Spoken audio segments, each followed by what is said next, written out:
Hello guys, good afternoon. नमो नमः, नमः संस्कृताय। आप सभी का हार्दिक स्वागत और अभिनंदन करती हूँ आपके अपने यूट्यूब चैनल EMS क्लासेस 1 में। तो दोस्तों, आप सभी का हार्दिक स्वागत है। आज की प्रश्नोत्तरी में आज हमारा तीसरा प्रश्न है व्याकरण से। तो प्रश्न हमारा है कि ई को यह आदेश किस सूत्र से हुआ है, उदाहरण सहित स्पष्ट करें। अथवा शुद्धि उपास्य या फिर शुद्धि उपास्य का संधि विच्छेद करते हुए शुद्धि उपास्य किस सूत्र से हुआ है, बताइए। तो यहाँ प्रश्न पूछने का तरीका एक ही है, बस प्रश्न को घुमाया गया है कि ई को यह आदेश किस सूत्र से हुआ है और यहाँ पे उसका उदाहरण बताना है। तो आंसर वही आएगा हमारा दोस्तों। और शुद्धि उपास्य और या फिर शुद्धि उपास्य का संधि विच्छेद करते हुए शुद्धि उपास्य किस सूत्र से हुआ है, बताइए। यह हमारा प्रश्न है। तो सबसे पहले हम यहाँ पे उत्तर की तरफ चलते। उत्तर हमें क्या लिखना है, तो यहाँ पे ई को आदेश संस्कृत व्याकरण में संधि जो यड़ संधि के अंतर्गत आता हुआ है, यानी ई को आदेश हो जाता है यड़ संधि के अंतर्गत। यह बताएगा कि ई को आदेश कैसे होता है। तो ई को आदेश संस्कृत व्याकरण में यड़ संधि से होता है।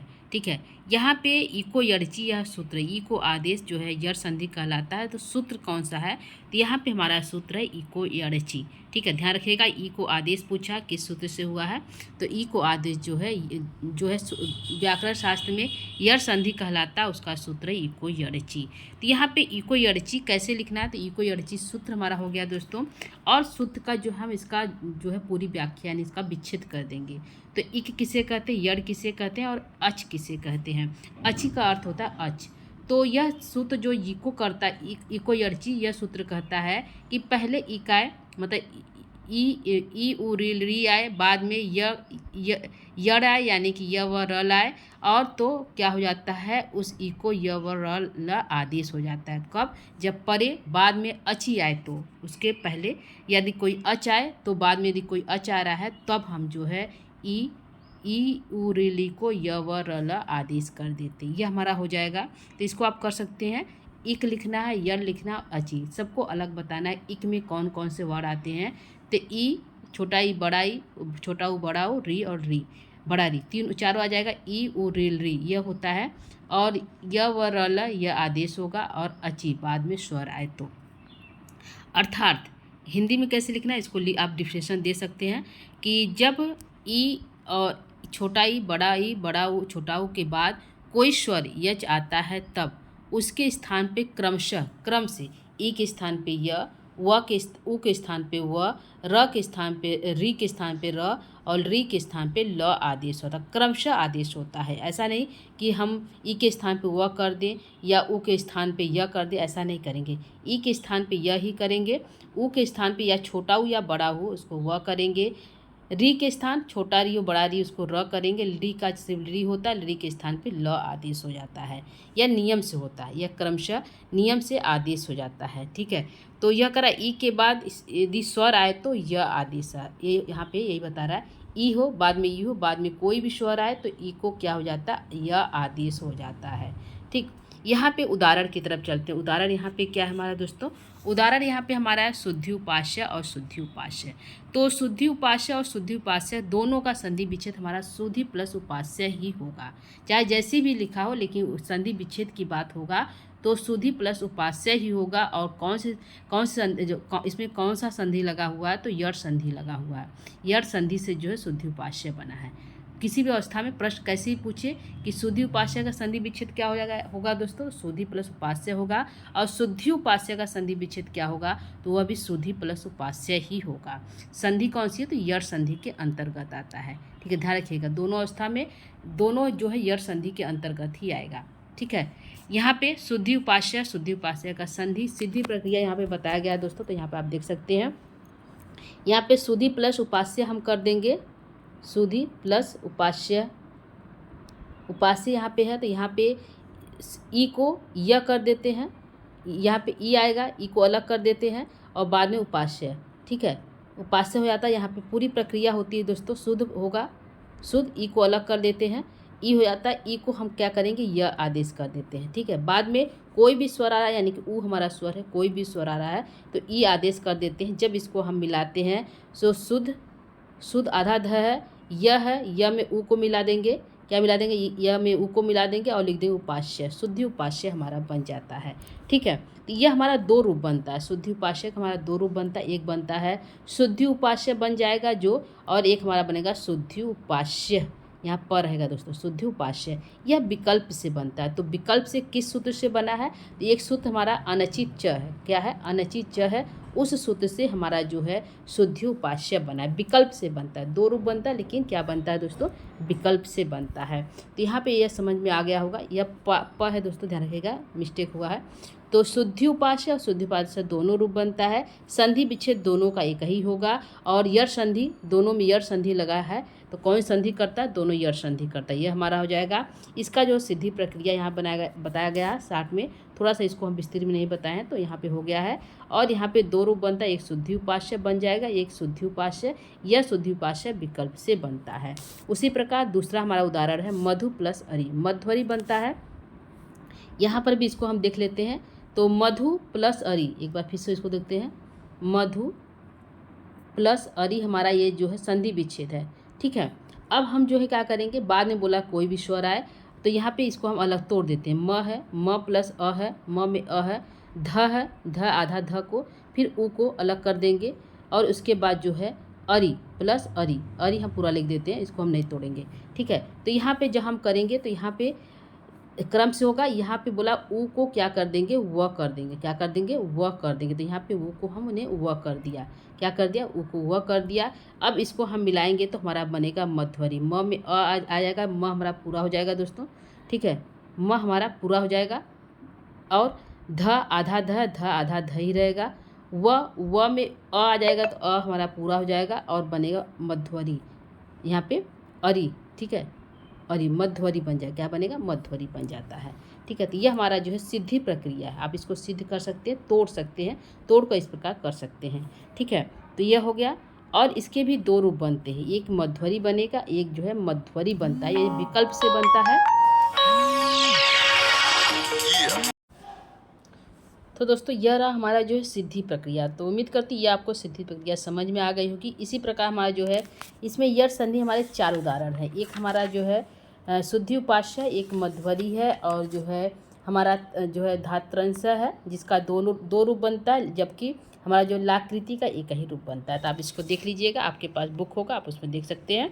तो इसके चार रूप बनते हैं, मतलब चार इसके एग्जाम्पल है यर संधि के। तो यहाँ पे प्रश्न एक बार फिर देखिएगा, प्रश्न हमारा क्या कर रहा है। प्रश्न हमारा यही कर रहा है दोस्तों कि यहाँ पे प्रश्न को ध्यान से देखिएगा, ई को यह आदेश किस सूत्र से हुआ, उदाहरण सहित स्पष्ट करें। यानी ई को आदेश कौन सा सूत्र लगा हुआ है, तो यहाँ पे सूत्र लिखना है। तो इको यड़ची हमारा सूत्र है, क्या है, इको यड़ची हमारा, यहाँ पे इको यड़ची हमारा क्या है, सूत्र है। ठीक है, इको यड़ची हमारा जो है यहाँ पे सूत्र है, इको यड़ची कौन सा, इको यर आदेश करने वाला।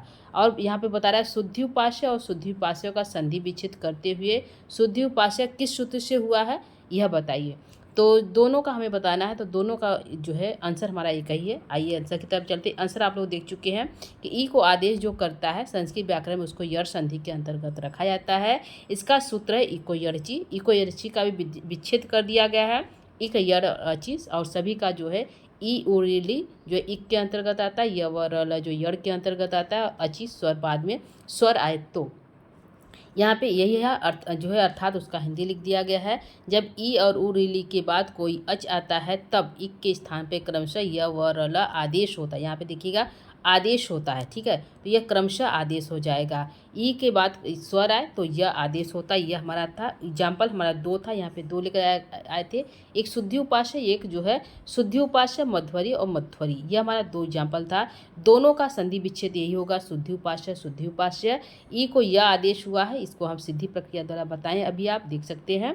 तो यह हमारा हुआ। और यहाँ पे दो रूप बनता है, एक शुद्धि उपास्य जो हमारा जो है यर संधि इको यड़ची सूत्र से बना है, और यह जो है शुद्धि उपास्य वो भी हमारे इको यड़ची सूत्र से बना है, लेकिन विकल्प से बना है। तो विकल्प में कौन सा सूत्र लगा है, तो अनची च लगा है। कौन सा लगा है दोस्तों? विकल्प में यदि पूछे शुद्धि उपास्य विकल्प से बना है तो उसमें विकल्प वाला सूत्र कौन सा है? तो अनची च सूत्र लगा हुआ है, ठीक है। और जो उसी प्रकार मध्वरी भी है दोस्तों, मधु प्लस अरि, इसका संधि विच्छेद दोनों का, मध्वरी करी या मध्वरी दोनों का संधि विच्छेद भी हमारा क्या हो जाएगा? मधु प्लस अरि ही होगा। और दोनों में हमारा इको यर्ची सूत्र लगा है, ध्यान रखिएगा। विकल्प से पूछेगा कि विकल्प से मध्वरी में कौन सा सूत्र लगा हुआ है? ध को ध 2 बार जो है ध को द्वित किस सूत्र से हुआ है? तो हमारा हो जाएगा अनची च। क्या हो जाएगा? अनची च। यह हमारा जो है ध को द्वित हुआ है, 2 कर दिया है, अनची च सूत्र, ठीक है। तो ध्यान रखिएगा, दोनों का जो है सूत्र पूछने का तरीका अलग है, दोनों में सूत्र अलग तरीके से लगे हुए हैं। तो ये के एक यहाँ पे हमारा प्रश्न हो गया। अब दूसरे प्रश्न की तरफ चलते हैं, वह भी हमारा उसी प्रश्न से मिलता जुलता है। तो यह हमारा प्रश्न है, शुद्धि उपास्य पदम वैकल्पिक रूपम कस्य सूत्रम आसीत वृत्ति परिभाषा सहितम स्पष्टम करोति। शुद्धि उपास्य पद वैकल्पिक रूप किस सूत्र से बना? यहाँ पे वही प्रश्न हम जो बता कर आए वही बना है कि वैकल्पिक रूप बना है, लेकिन कौन से सूत्र से बना है, उसकी वृत्ति बताना है, परिभाषा सहित स्पष्ट करना है, ठीक है। तो यहाँ पे आंसर हमारा बदल जाएगा। शुद्धि उपास्य यह यर संधि का उदाहरण है। क्या है? यह जो है शुद्धि उपास्य यर संधि का उदाहरण है। इसके 2 रूप बनते, एक शुद्धि उपास्य एक शुद्धि उपास्य, ठीक है। इसमें सूत्र लगा है अनची च। तो सूत्र हमारा कौन सा लगा है? तो अनची च सूत्र लगा है। तो यहाँ पे देखिए, शुद्धि उपास्य में अनची च सूत्र लगा हुआ है। अनची च सूत्र विकल्प से द्वि की अनुवृत्ति करता है, यानी द्वैत की अनुवृत्ति 2 कर देता है, ठीक है। द्वित की अनुवृत्ति करता है। तो यहाँ पे वृत्ति लिखना है, सूत्र का प्रकार लिखना है, अनुवृत्ति लिखना है और सूत्रार्थ लिखना है। तो इसको आप देख सकते हैं कि कैसे वृत्ति अच हो परे में, बाद में अच हो, यर हो, यर प्रत्याहार को द्वित कर देता है। य के पहले यदि कोई आ रहा है, हमारा क्या आ रहा है? य के पहले हमारा कोई व्यंजन, स्वर के बाद यदि कोई हमारा व्यंजन आ रहा है तो उसको हम द्वित कर देते हैं। क्या हो जाता है? उसका द्वित हो जाता है। और यहाँ पे सूत्र है द्वित विधायकम विधि सूत्र है, यानी कि द्वित करने वाला सूत्र कौन सा है? तो विधि सूत्र है। क्या? विधि सूत्र है। अनुवृत्ति कैसी है? तो अनुवृत्ति हमें लिखना है यरो अनुनासिके अनुनासिको वा से यर और वा की अचो रहभ्याम द्वे से द्वे की अनुवृत्ति आती है। अर्थात अच से परे यर का विकल्प से द्वित होता है, किंतु अच परे हो तो या नहीं। यदि अच बाद में परे हो तभी जो है द्वित होगा, विकल्प से नहीं तो नहीं होगा, यह कह रहा है, ठीक है। तो यहाँ पे यह हमारा हो गया। पूछा है कि किस सूत्र से हुआ? तो अनची सूत्र लगा हुआ है। अनची सूत्र जो है द्वित का विधान करता है। वृत्ति लिखना है, सूत्र का प्रकार लिखना है, अनुवृत्ति लिखना और सूत्रार्थ लिखना है। ये आपको समझ में आ गया है दोस्तों।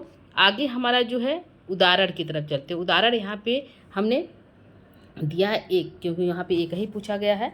तो शुद्धि उपास्य में द्वित किस सूत्र से लगा? तो यहाँ पे शुद्धि उपास्य हो गया। संधि विच्छेद शुद्धि प्लस उपास्य ही होगा, हम बताए थे।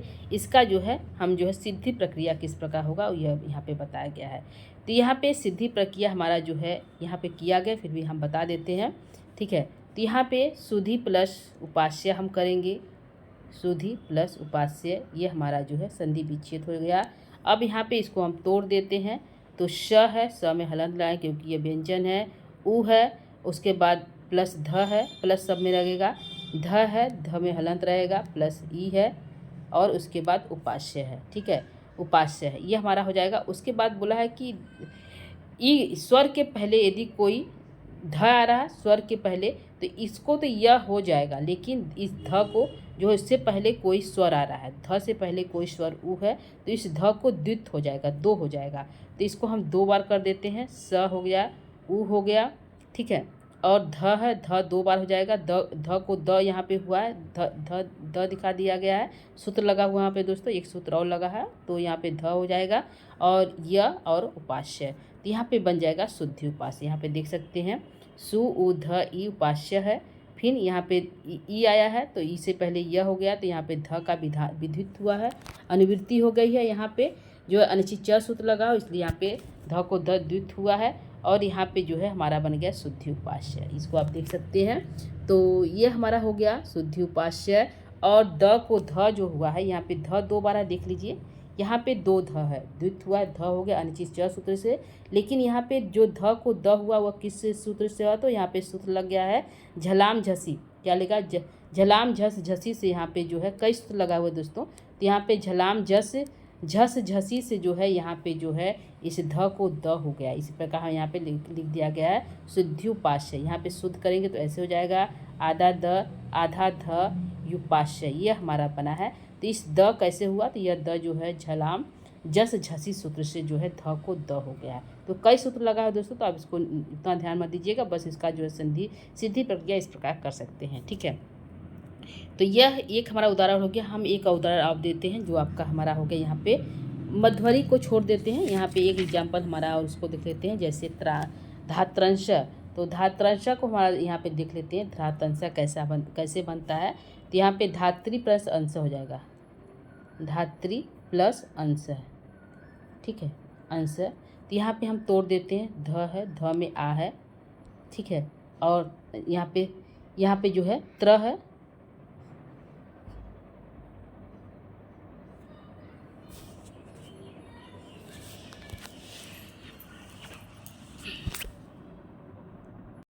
तो यहाँ पे आ है, आ के बाद हमारा जो है त आधा त और री निकाल देंगे, आधा त और री को यहाँ पे निकाल देंगे, ठीक है।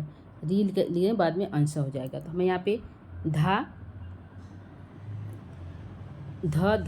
में अ है, प्लस है आ है, और त आधा है, और यहाँ पे री है।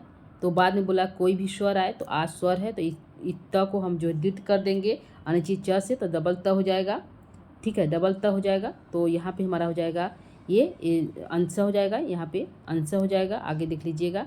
तो यहाँ पे त हो गया, और जो है त को द हमारा हो जाता है किस सूत्र से, तो त यहाँ हमारी संधि प्रक्रिया हो जाएगी, ठीक है। तो हमारा शब्द जो बनेगा वह बनेगा ध्रातंश। क्या बनेगा, ध्रातंश, ठीक है, ये हमारा बन जाएगा ध्रातंश, ठीक। और एक हमारा विकल्प से जो बनेगा वह बनेगा हमारा धात्रंश, ये हमारा बन जाएगा, ठीक है। ध्यान रखिएगा, दोनों अलग अलग बनेगा, तो एक विकल्प से बनेगा, एक उससे बनेगा। ये वाला हमारा यहाँ पे सही है, क्योंकि इस सूत्र से हम पूछे हैं कि अनिश्चित च सूत्र का उदाहरण हमारा ये है, ठीक है। तो दो हमारा यहाँ पे एग्जाम्पल हो गया दोस्तों। तो यह रहा हमारा जो है व्याकरण से एक और प्रश्न। उम्मीद करती हूँ ये प्रश्न आप लोगों को समझ में आया होगा। यहाँ पे हमने अच्छे से प्रयास किया है कि आप लोगों को समझ में आए, और यहाँ पे प्रश्न लाने जो है आपने कहा था कि व्याकरण से प्रश्न आए, तो यहाँ पे हमने प्रयत्न किया है कि आप लोगों को कुछ प्रश्न दे दें। तो दोस्तों यह रहा आज का हमारी प्रश्नोत्तरी, 2 प्रश्न लेकर उपस्थित हुए थे एक साथ व्याकरण से। तो आज के लिए इतना ही। जो आगे की प्रश्नोत्तरी व्याकरण से हम पुनः लेकर उपस्थित होंगे, तब तक के लिए दोस्तों नमो नमः, नमः संस्कृता। इसके साथ ही यदि कोई सुझाव हो तो आप उसको बता सकते हैं, कोई प्रश्न हो कि उसको लाएँ तो वो भी आप बता सकते हैं। और इसके साथ ही दोस्तों आप हमारे चैनल पर यदि पहली बार हैं तो चैनल को लाइक, सब्सक्राइब, शेयर कर सकते हैं। धन्यवाद आप सभी का बहुत बहुत, ठीक है, ओके बाय।